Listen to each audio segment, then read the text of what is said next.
สบายดีพี่น้องสบายดีทุกคนเมื่อนี้น้องดอกจอกคือสิบ่มีดอกจอกดอกพี่น้องปีสิมาเพราะว่าเอารถแท็กเตอร์มาดูดเนาะรถแท็กเตอร์นี่ก็บ่แม่นรถปืนดอกเป็นรถพี่อ้ายเป็นนะแฟนของเอื้อยเฮาเอื้อยลูกป้าลูกลุงดอกบ่แม่นเอื้อยผู้อยู่เฮือนเพิ่นมาดูดพี่น้องเอ้ยออกค่าน้ำมันกันเจ็บกันระหว่างพี่น้องนี่ครับแต่เฮือนพ่อบกรเฮือนเฮาเฮือนลุงแล้วก็เฮือน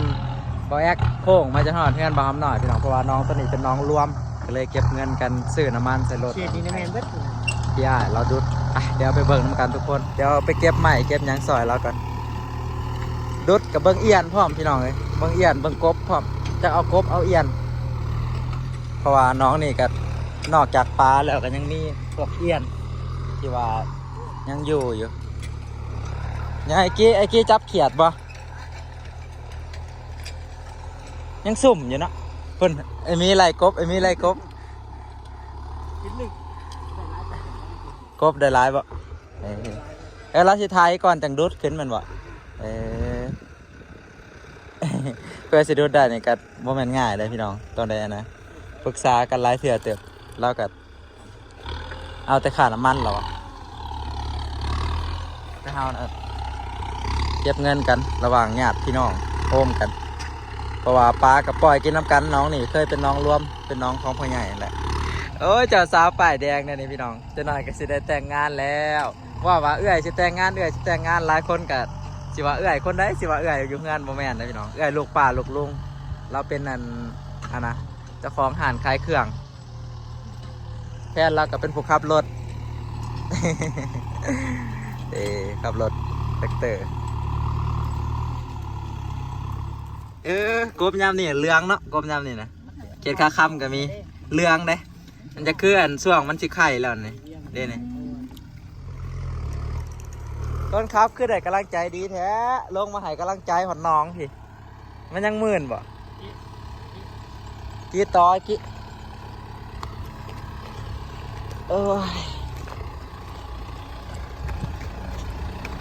คนครับไม่ได้กำลังใจดีเลยเนาะ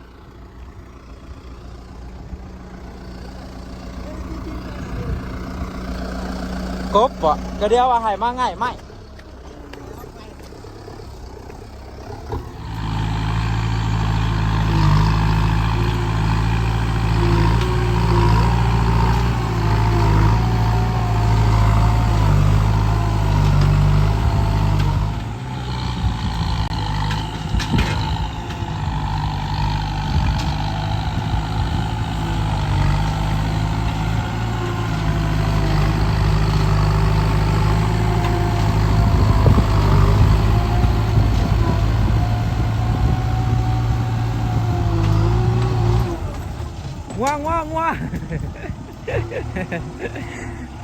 ง่วงเป็นอย่างวันนี้เอาด้วยไอ้มี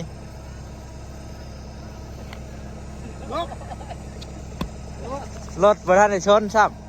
ำมันลบมันตื่นรถเกือบมันตายนะฮะง่วไพ่มีฮะงัวอะไรเอง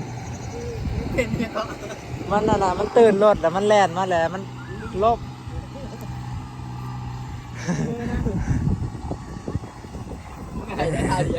มันเมื่อยแล้วมันตกใจไงยังเปียกอยู่เนาะอยู่หันนะยังสุ่มแห้งยังเป็นกีตมอยู่แม่น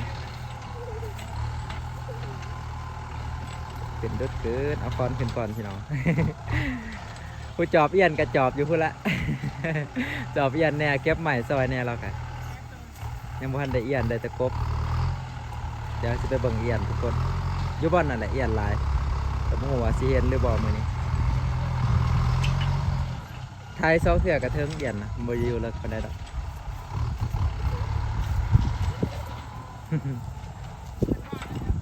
แต่เป็นรถแมคโครหรือว่ารถยกนะรอบเดียวหน่อยพุ่งกึกแต่ว่ารถแท็กเตอร์นี่ต้องไปเถื่อละสเต็ปแต่ว่างานเนี่ยละเอียดคนละแบบ รถแท็กเตอร์มันสิละเอียดมันสิรูปมาเลยมันสิเป็นระบบไปเลยแต่ถ้ารถแมคโครมันสิเลิกเป็นบางบ่อน เราไปเบิ่งเอียดไปเดี๋ยวไปเบิ่งนำกันทุกคนตายแล้วโอ้ยังบ่ตายพี่น้องงูทำทานอย่าคิดมาทางนี้เด้อราคา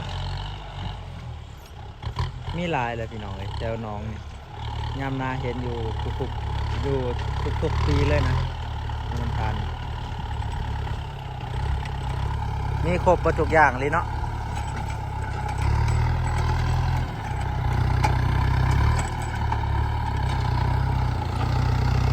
มอกตายแล้วมอกอีกมันมาแต่ใส่ปะอยู่ในเหิบนี่น่าจะอยู่ในเหิบนี่เนาะ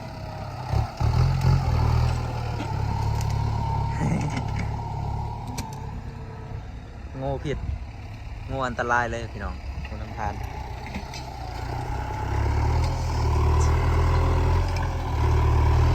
มันซ่อนโตอยู่แถวหลืบแถวเหิบ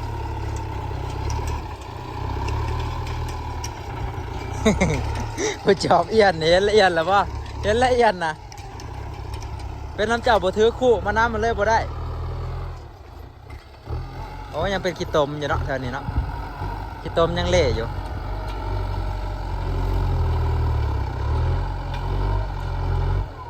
ขี้ตมยังเละ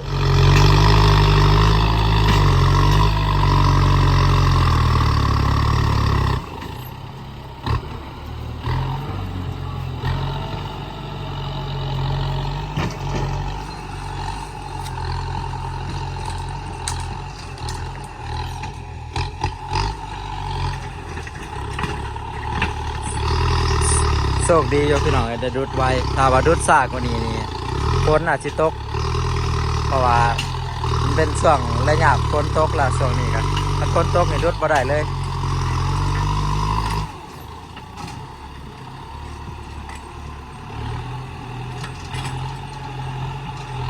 น้องตัวนี้ก็ถ้าเทียบใส่เบิ่งพื้นดินนะบ่ได้เลือกพี่น้องไอ้ตื่นๆนึงแต่ว่าน้ำนี่อยู่ได้ตลอดปีบ่เคยแห้งถ้าเฮาบ่ดูดแต่ว่าคันเอารถแมคโครมาจกลงไปเลิกๆนี่นะสิโอเคอยู่ แต่วันอันนี้ก็ต้องรอถามเบิ่งว่าเราสิดูดให้เลยได้เลิกซ้ำใดต้องรอถามติดตามเบิ่งเพราะว่ามันยังล่มที่ตมอยู่ก็ต่อกับดูดยากนะบ่ดูด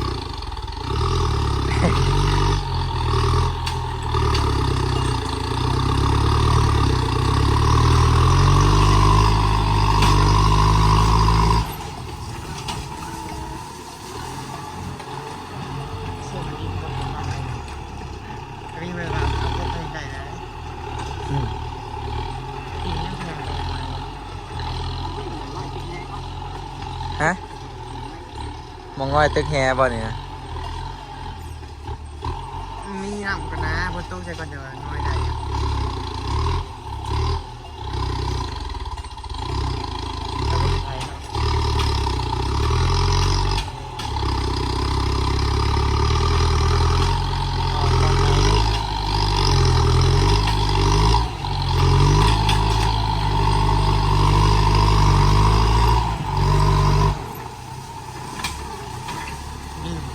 ยากตอนเอากีดินขึ้นมาส่งมันสั้นแฮเนาะอยู่นี่เนาะบริเวณทางนี้คือแบบสั้นไม่ดีสั้นสุดๆเลย เนี่ยผมมา เอาคอนไปอีกแล้ว ใหญ่ไปทีน้อยทีน้อยวะ เอาคอนใหญ่ไปแล้วโอ้งูมีงู งูกับมีพ่องูกบพี่น้องไงกบเห็นตลอดกบกันก็แมันบดูดกับส่วงยามเดิน6นี่สิไข่ลายอยู่แต่ว่าอันนี้กับกบก็สิยังลายดอกในมือเจ้านั่นแหละง่ายขึ้นเอ้า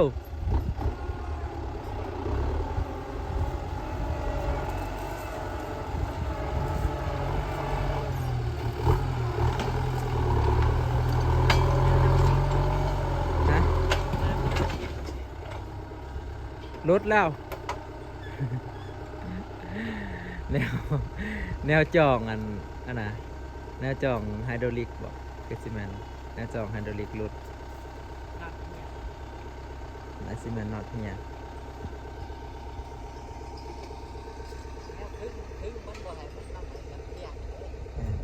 เลิกเติบอยู่ว่าน้องนี่พี่น้องหรือว่าจังไดเฮาว่าคือจากตื่นๆเบิ่ง คันด้วยชิ้นเดียวเลย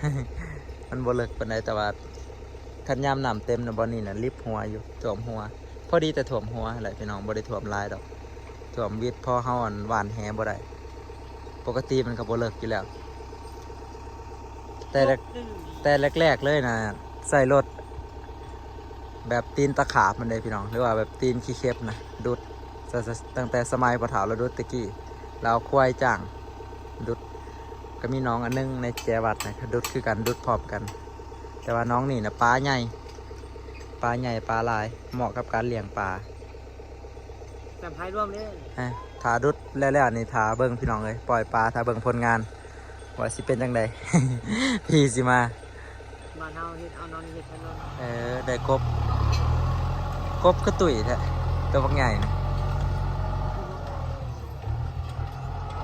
น้อยรถ มันไทยหัวอันกบเลย แม่ไข่ได้ฮะเนาะตุ๋ยผักอะไรกบไข่เราก็เห็น ก็บางคนงง คนหนุ่มผมคือแนมเห็นคนครับน่ะแนมเห็นแต่คนนั่งน่ะแนมบ่เห็น โอ้ขี้ดิน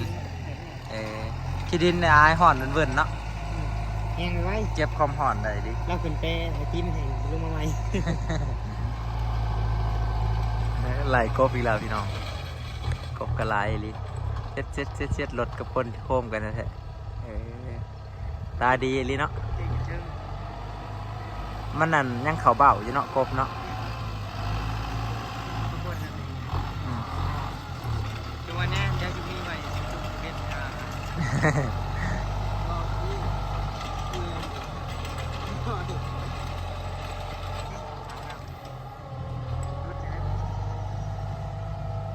ดูเตากันกับดีๆกัน เห็นเหยียดตัวแรกนะเหยียดตัวน้อยๆประมาณสมัครคูณโอ้ตอนนี้ได้ลักได้ลูกมาแต่ใช่ปะโอ้ยสลอยได้ลูกแล้วพี่น้องเลยโบเห็นตัวนนทนโบเห็นมือหนึ่งได้ลูกเลยได้ลักได้ลูกเลย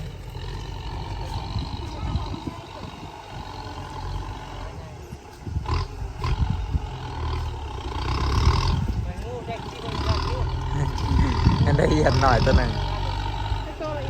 ได้ตัวหนึ่งบ้านได้ดุดลงเลิกได้ดุดแต่ทั้งเชิงมัน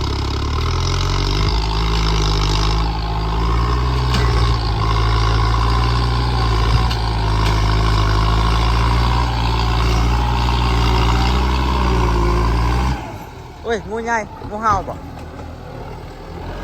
เบิ่งงูกะงูดังแฮตัวบักใหญ่เนี่ยก็สิบหลอดอ่ะเพราะว่ารถเหยียบเลย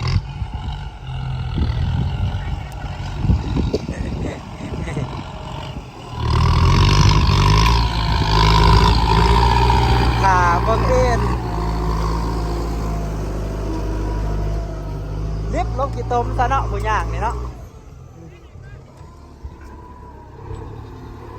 ได้ไหมเอาเหยียดนึงเถอะ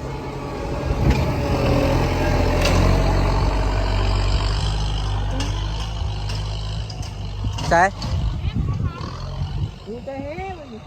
งูตาแฮกับว่าเอียนสลอยเนี่ยโอ้ยเห็นเอียนเป็นงูเป็นเอียนแล้วบัดนี้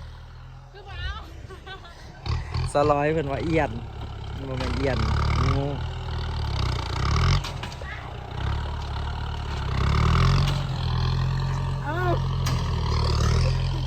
ครบแล้วย่าน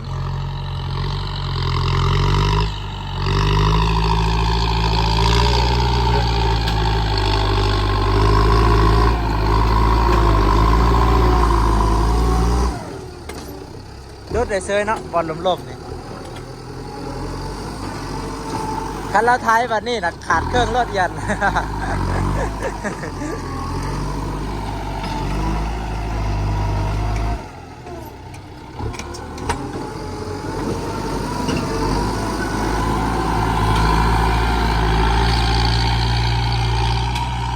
มัน นุ่มแต่เราขี้ดินนี่เนาะนุ่มเย็นๆๆๆๆเดี๋ยว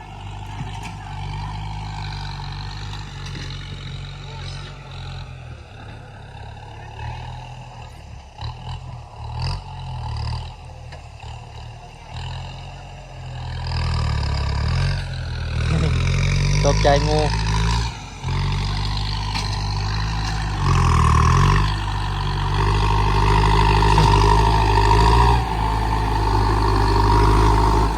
ปลาหล่มไปเลยเนื้อเย็นๆเนาะปลาครับ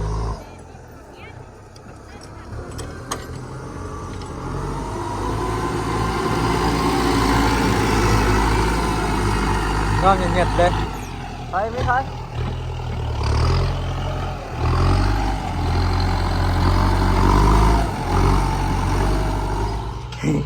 บ่ได้แต่กบแท้ได้พี่น้องกบปลอมก็ได้มื้อนี้นะ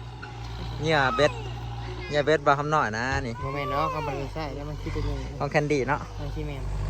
งูหลายขนาดเลยพี่น้องตัวเห็นกบอีกแล้ว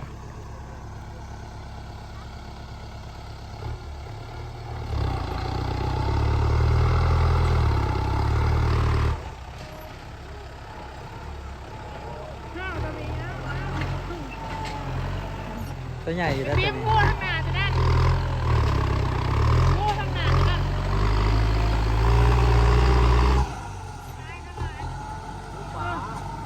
โง่ละลายจะไปกล้ายากแล้ว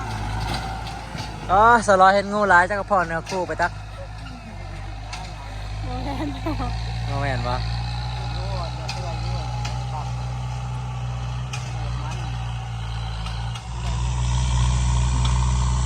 ตัวสลอยว้าสบายดีเนาะสบายดียกมือเป็นสบายดีเป็นเว้ยโอ้ยหัวจักความเดี๋ยวมานี่สบายดีอู้เก่งมาตัวนี้อายุหลายที่สุดเลย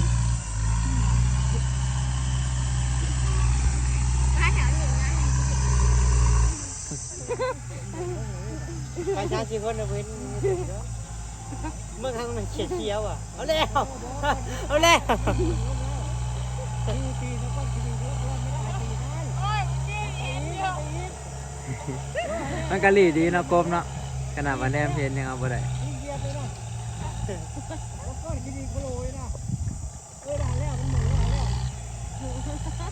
ปลาบ่เห็นเสยแบบว่ามันถือขี้ดินแล้วแล้วมันม่นแล้วแนมบ่เห็นเนาะไปได้ไหมแนมเห็นเดี๋ยวไปหาเสร็จแล้วไหมให้มันออกแม่แพร่ลูกจ้าบ่เอาอีหยังอันนี้เนาะ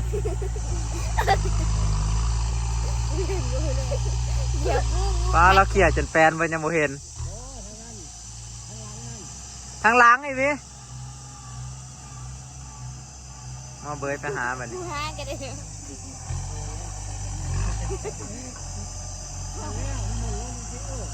ได้แล้ว ห้องเชื่อหาย10%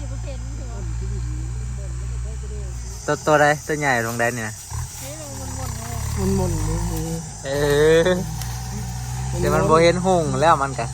เดี๋ยวมันโบเห็นหุ่งแล้วมองมันได้ตาบอดกินดินเก่าตามัน เอ้คนเดียว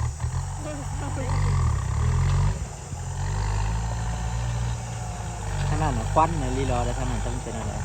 มาได้ความควันควันขนาดนี้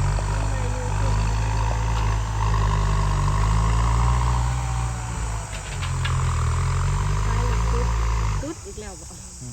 คือพายกับพายรถดุดพายจน น้องเลยยกกระจกวางกลาง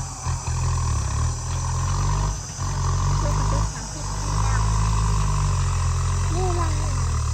ได้ดิ เพราะเพิ่นจิพอเนื้อคู่แล้ว น้อย งูเลือหลาย เมียก็มาเบิ่ง สบายดีทุกคน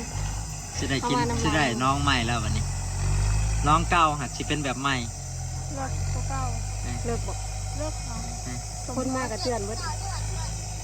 แล้วทุกคนบัดนี้ ได้น้องใหม่บัดนี้นะแต่ว่าก็บ่ได้เลือกลื่นเก่าปานใดแต่ว่าดอกจอกนะสิเบิดอยู่มื้อนั้นกบ อ่อนแค่เน่าก บหนาเมากบหนามนเอียนบ่เห็นพี่น้องมื้อนี้เพราะว่าดุดบ่ได้เทิงเอียน ดูตั้งแต่อันดอกจอกซื่อๆเดี๋ยวพ่อนักล่าเอียนคือเฮาเอาเสียมจกมาขุดล้ำน้ำลัง พี่น้องผลงานกันสิประมาณนี้พี่น้อง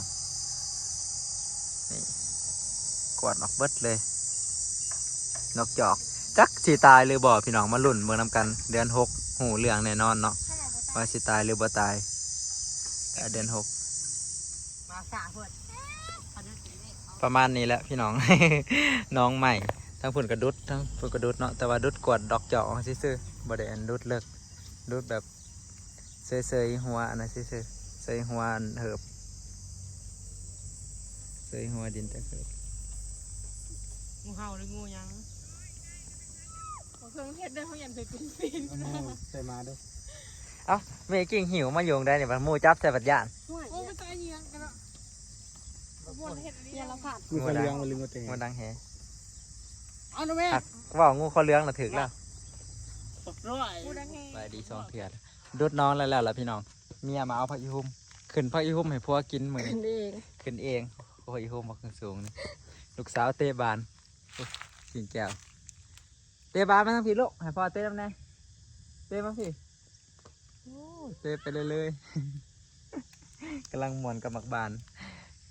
ดุดน้องกับเพื่อนสิได้ดุดพี่น้องเลยถือว่าเฮิงเติบตกลงกันเฮิงเติบเนาะเพราะว่ามันต้องอาศัยความสามัคคีกันระหว่างพี่น้องเนาะเพราะว่ามันเป็นน้องร่วมเด้ต้องได้ออกเงินกันค่าดุดนะมัน5,000 บาทพี่น้องแต่ว่าพ่อได้ใหายเพิ่นดอก ยังสิได้อันเก็บรวบรวมกันในระหว่างญาติพี่น้องนะญาติพี่น้องแบบแต่ละท่านคือบ่าวแอกบ่าวต้นอันแม่สะพรแล้วก็ได้อีกลุงแล้วก็อีแม่เนาะเก็บรวมกันเพื่อนละพันเพื่อว่าสิเอามาให้อันอ้ายพลดุษให้เนาะโอเคพี่น้องสำหรับคลิปนี้ก็สิฝากไว้สำนี้เด้อพี่น้องเป็นคลิปดุดน้องดอกจอกคือสิเป็นอันใบหนาใหม่คือสิเปลี่ยนแปลงใหม่ดอก พักกับบ่งามไปบ่งาม เกี่ยวกับน้องดอกจอกมองงามปานใดเนาะมันน่ากินหลายพี่น้องมีความคิดเห็นอะไรพี่น้องคอมเมนต์มาเด้อว่าน้องดอกจอกมันสิดับหรือบ่ดับดูดรอบนี้นะโอเคพี่น้องไปก่อนเด้อพอกันคลิปหน้าพี่น้องขอบใจหลายๆขอบคุณหลายๆเด้อ เลือดแต่กา เตะมาโอ้เก่ง